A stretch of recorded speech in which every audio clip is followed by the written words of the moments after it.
Les portails, des gigantesques trous qui appellent des bêtes démoniaques. Après avoir éliminé le boss du donjon d'un portail, il faut 1 heure pour s'échapper. Cependant, Sung Ilwan n'a eu d'autre choix que d'être piégé dans la faille dimensionnelle, assis, se laissant affaiblir. Les dirigeants lui ont prêté leur force et lui ont demandé d'arrêter les monarques, y compris le monarque des ombres, qui allait bientôt naître. Après avoir perdu tout moyen de s'échapper, il n'a eu d'autre choix que de revenir sur Terre en tant qu'émissaire des dirigeants, avec une lourde responsabilité. Cependant, il n'a pas pu assumer cette responsabilité. Voir Jinwoo au Japon l'a fait frissonner, bien qu'il sache que la pire calamité de l'humanité résidait dans ce corps. Il ne pouvait rien faire d'autre que de l'observer à distance. Pendant ce temps, les dirigeants, dont l'objectif principal était d'empêcher l'avènement complet du monarque des ombres, ont commencé à changer de position.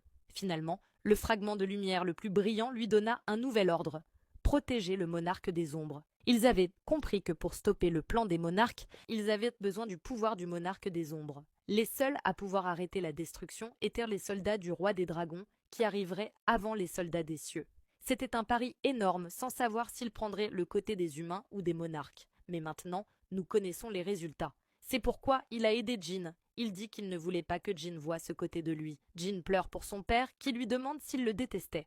Jin confirme, et Sang Il-hwan s'excuse. Jin dit que lorsqu'il a commencé sa carrière de chasseur, lorsqu'il était au bord de la mort, lorsqu'il a à peine survécu pour revoir sa mère et Jin-ah, son père apparaissait dans ses pensées et il le détestait à chaque fois que cela arrivait.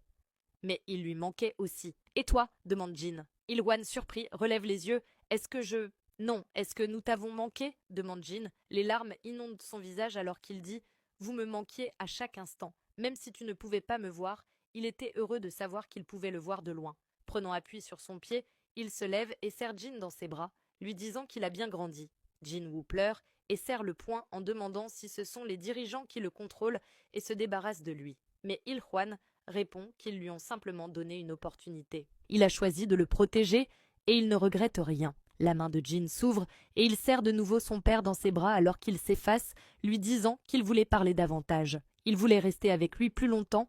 Il s'excuse de ne pas avoir été un bon père et se brise devant Jin. Tenant l'air, il serre le poing et crie à travers la ville. Pendant ce temps, dans l'appartement, la mère de Jin appelle Jin-ah et l'invite à déménager, disant qu'elle a l'impression qu'elles peuvent partir maintenant et ses larmes coulent. Jin hurle: « Écoutez-moi, monarque, vous allez payer pour ce qui est arrivé aujourd'hui. Vous m'entendez ?»